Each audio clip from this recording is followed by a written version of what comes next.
Hey, and welcome back to Beer Babies, the podcast, gentlemen. We try to find the best beer that money can buy. I'm your host, and my name's Will, and joining me back on the podcast, I got Billy and I got Declan. And we're also joined by the always awesome Jack Quigley. Jack, thank you so much for coming back on the pod. Thanks for having me. It's always a pleasure.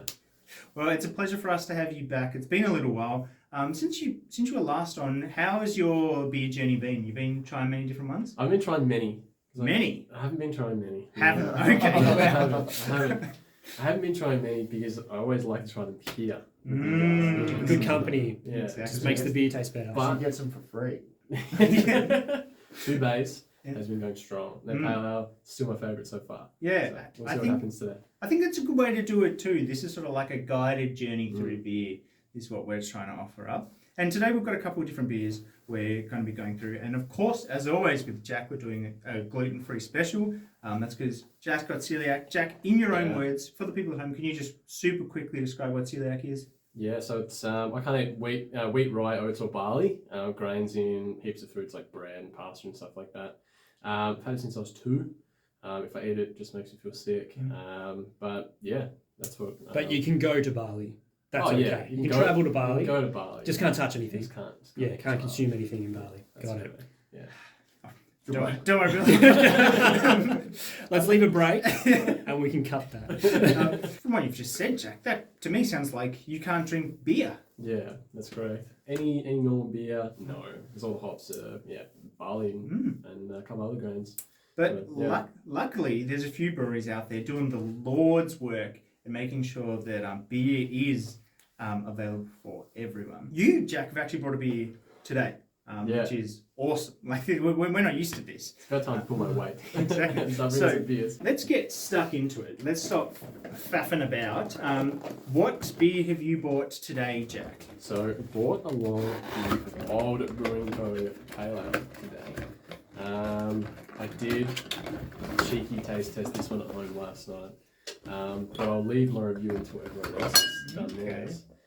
It's pale ale, mid-strength, so 3.5%. I think Wild Brewing Co. also has a lager as well, which I was trying to find, but I couldn't find it anywhere in Launceston. So look out for a future episode where we try Wild's lager. It looks pretty clear from the pour. It does. It definitely does. And this is looking at it.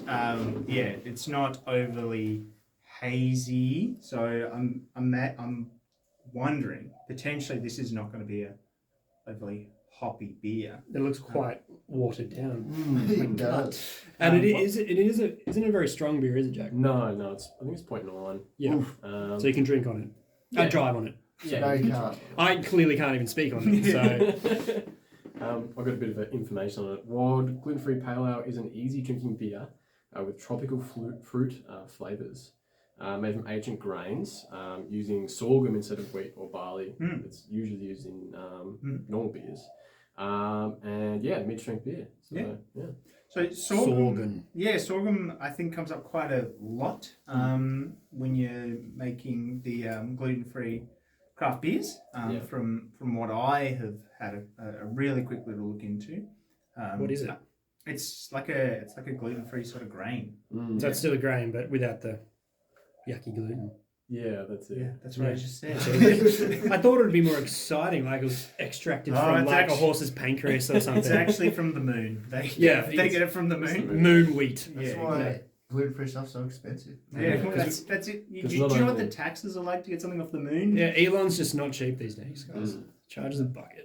It's not only is it a different grain, but they have to use different processes when they're brewing it. So which is more expensive. Yeah, and it makes sense too because like I suppose like you would have to have a dedicated, well, probably not brewery, but you'd have to have a dedicated brew system because you don't want to be running through all the other grains and stuff through that same system. It's like your toaster. Like you gotta one side gluten free, one side. Yeah, exactly. Because is that a thing? Cross contamination. Yeah. Not the term. I'm not super like I just toss mine in the toaster. It doesn't matter. But yeah, you couldn't run Bogues to any of these breweries because it would just. Yeah, exactly. I think this is a very mild beer. It's very drinkable, and a little bit boring, which I think Well, Declan's Declan yawning, so- agrees with because he's struggling to stay awake. Yeah. That's right. If we don't entertain Declan like every 15 minutes, he'll just fall asleep. Yeah, exactly. It's even lacking on the bubbles. Gluten-free beer does lack on the Does it? Maybe it's a You can't get- carbonation You thing. can't get head out of a gluten-free beer, which is a bit of a bummer. Yeah, or maybe it's because I had such a delicate pour. Wake up! So, Mm. Jack, what do you think? Give me a minute. Okay, good.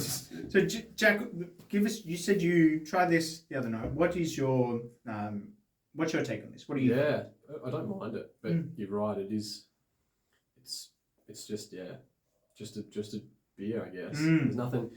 One of their notes was like fruity flavors. You get a little bit of it, but it's not super like in your face. Yeah. Again, it is a mid-strength beer though. So. Lately, I've been just absolutely wrecking myself on like the juiciest, fruitiest beers imaginable. Yeah. Like real sort of like pineapple punches to the face. And so this, I can't get any fruit.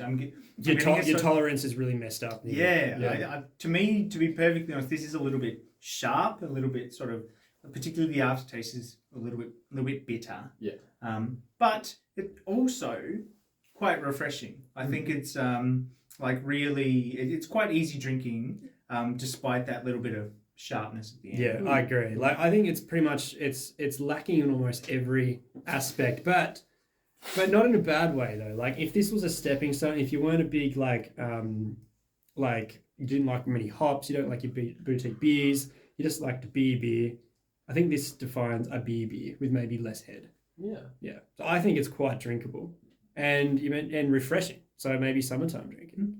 And if you need to drive, maybe you have a couple of these instead. Yeah, Why are you exactly. so obsessed with drink driving today, Billy? You get booked once and you rethink. So speaking of You run into a thinking, school once. Declan, you've had a minute to think now. So what do you think? What's your take? I'm thinking like this is a very, I guess you'd be able to sit down and have a few of these. It's pretty easy drinking, and like it is also not harsh on flavors, so you could drink a lot of it. So like it's not like too much of one thing or too much of the other. It's just there. Would you say it's very sessionable? I would say that, Jack.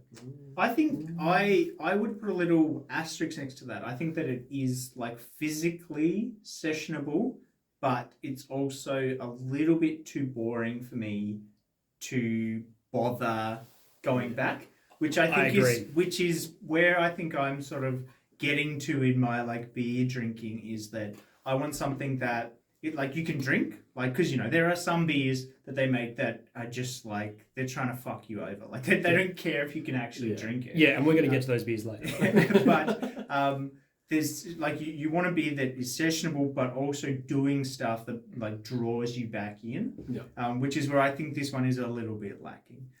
So I think what we'll do, because we've actually got a second beer about to jump into, so we'll do a quick rip round and we'll do a quick six-pack test of this, and then we'll jump on the next one. So if I had a six-pack of the Wild Pale Ale, I think I'd have to give this one a pretty straight down the middle. Actually, I was going to say 3, but I'm going to drop down to a 2.5. It wasn't bad, but it was just a little bit meh for me. So what about you, Bill?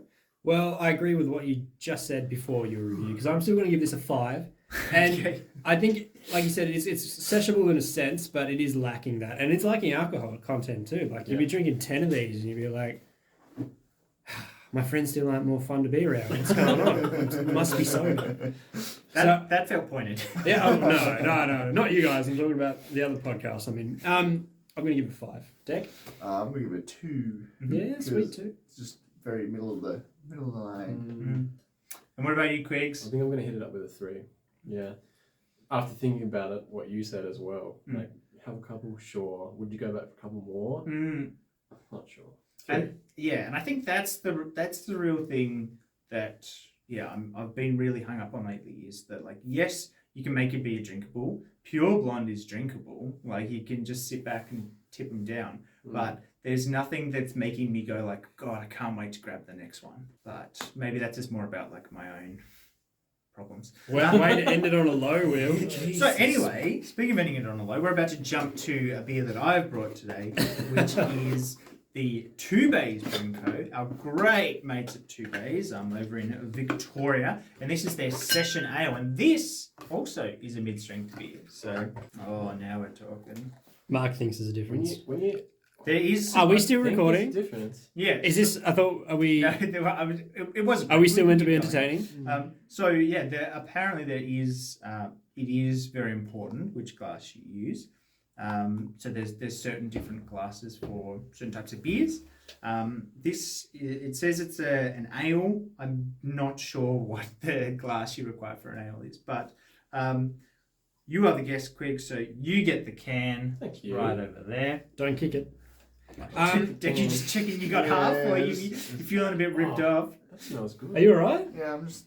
Are you ripped off? No, I'm just checking. So I just want to start with, we The were just head. talking about head, but look at this bad boy. This guy's got head. Like, Mm. this guy's not mucking about. And that's probably my aggressive pause, but this Maybe you do have to do an aggressive pour with a gluten-free. yeah, this is, you got to shake them up. With a bit of a twist. Shotgun it. This has already got a stronger aroma. They're coming straight at it. Good. You get the sniff, and you're getting a lot more flavour straight off the bat. What do you think, Bill? I would say it just smells like fresh barley, but clearly not. That's my association. I need to check that. It does. It smells like you're almost in the brewery. Like it's that hot, humid smell you get. How many breweries have you been in? At least one. I hope. I don't know what that. I'm not entirely sure what that means. I'm just thinking I don't much like the aroma, is what I guess what that boils down to. Yeah, but I don't think. But when we've been in breweries, have you not liked the smell there? No. Okay. Anyway, already off the bat, this has got a much sort of denser flavour. There's more going on. There's more to this, and it also feels less watered down in the mouth. Bill, you're the mouth guy. What do you think? The mouth feels great on this beer. And the flavour doesn't disappear immediately. I don't want to completely compare it to the pale, but it does.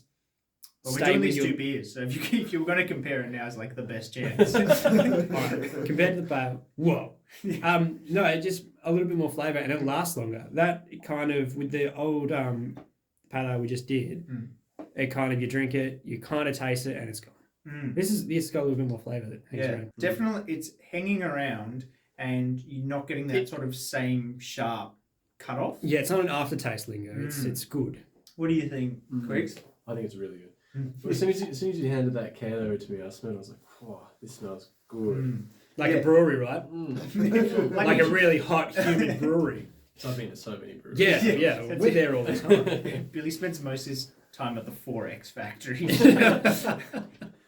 But it tastes really nice. Yeah, it lingers.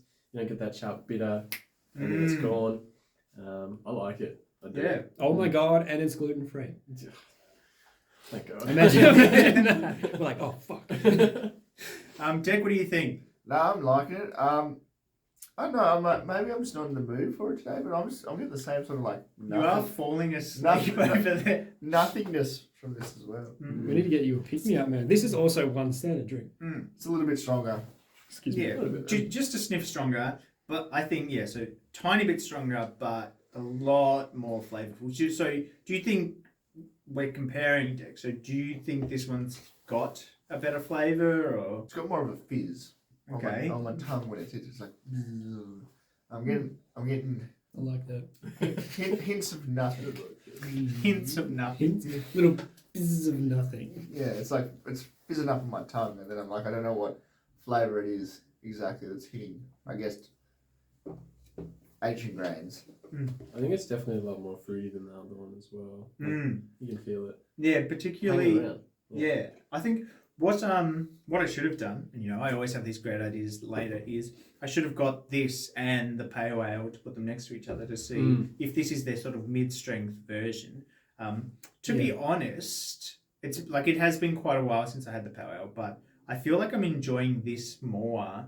I feel like this has got sort of like a better, fuller flavour, but again, it has been a long time. So It's quite rounded. It like the other one. It doesn't go anywhere in one direction with something. It's just a little bit more than the last one, but it doesn't say like super bitterness or heaps of like that hoppy flavor or anything like that. It's just again really well-rounded, non-offensive kind of beer.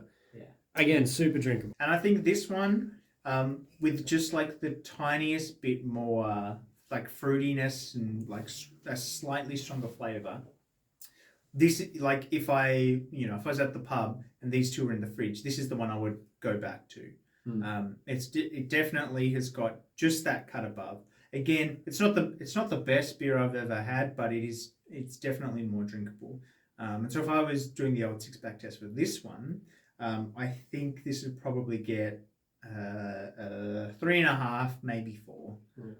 What about you, Bill? I thought your shirt said Male University for a second. It was like blocked off, and I'm like, Does.